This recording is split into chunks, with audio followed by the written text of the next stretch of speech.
One of the things that we're doing that I believe we do very well, it's quite new, especially for online clients, is what you call the branded utility. I call it content stunts or big content, where you create something that is genuinely of use or interesting to your customer base. Yep. And it has many benefits, so it'll get digital PR coverage in places probably you wouldn't get coverage normally. Those links help you rank higher in Google. And also the added benefit of people, it's very easy to sneer at advertising, especially online anonymously. It's very difficult to sneer at something that you've created in a useful calculator or infographic.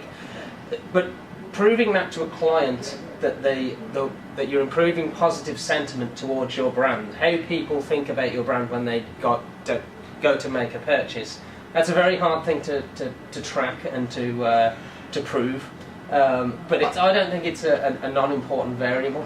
Well, I think the answer is that I always have an instinct to look for branded utility before I look for branded entertainment, and the reason is that, first of all, brands, by existing in the real world, have an opportunity to be useful in ways that is relevant to what the brand itself offers. Yeah. If you're not careful with branded content, you end up doing that strange thing.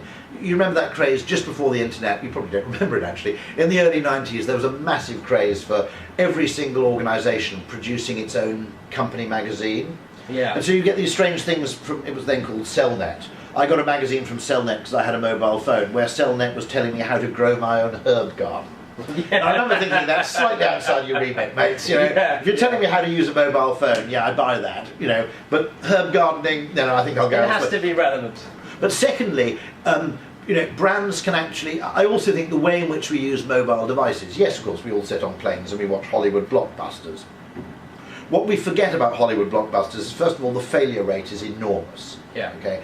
Secondly, it is spectacularly unpredictable. Yeah. The idea that you can produce content, the way Hollywood business model works is you fail lots of times and your blockbusters pay for the rest. It's like the drugs industry, it's like the pharmaceutical industry. You know, everything fails. Now, just to give you an idea of how uncertain it is and how nobody knows in film, okay, two lovely stories. My brother-in-law met someone who was actually on the set of Star Wars. Now, you look back on that, you know, one of the great films, well, you know, one of the sort of 10 or 15 greatest films of the last 50 years, probably.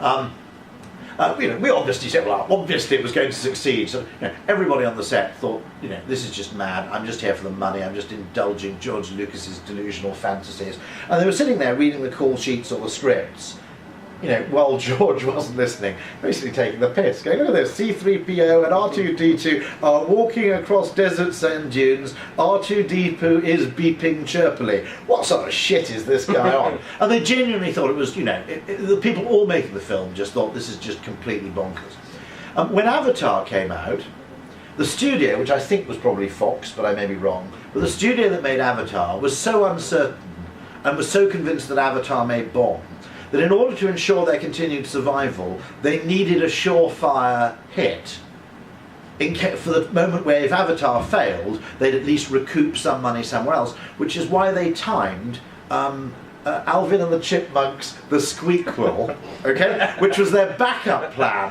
for the failure of Avatar. No one knows shit. I mean, that thing that nobody knows anything is basically true, okay?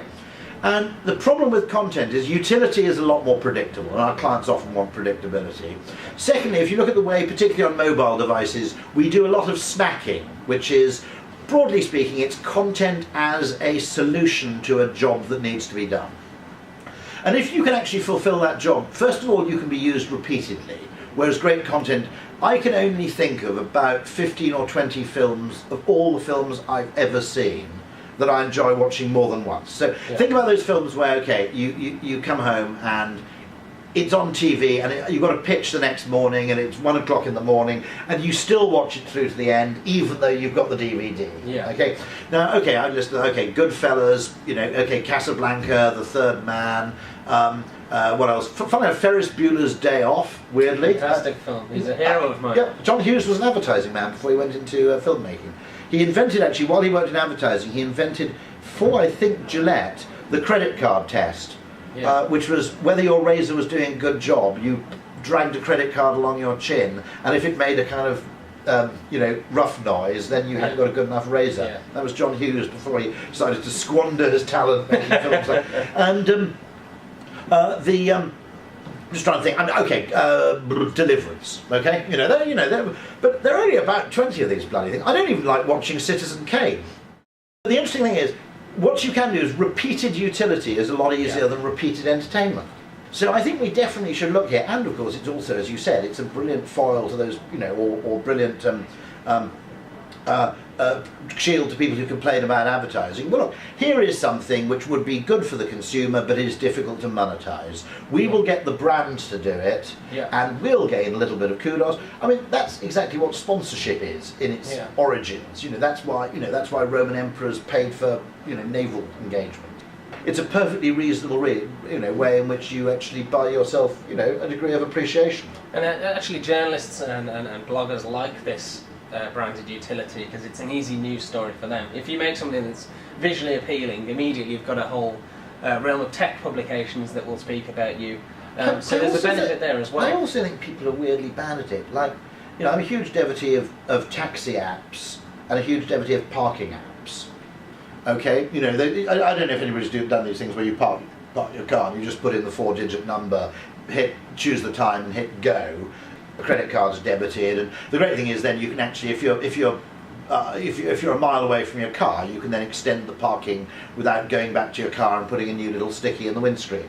So it's quite good. Quite often I turn up at a car park and they say, "How long do you want to park for?" Well, I don't know. I've only just arrived. Anything could happen.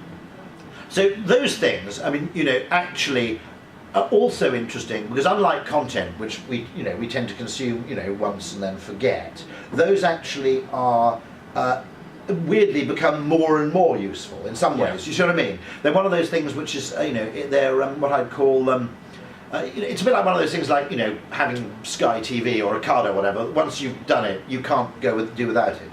They're actually more closer to addiction, whereas content is more, the problem to be solved is I am bored, show me something new.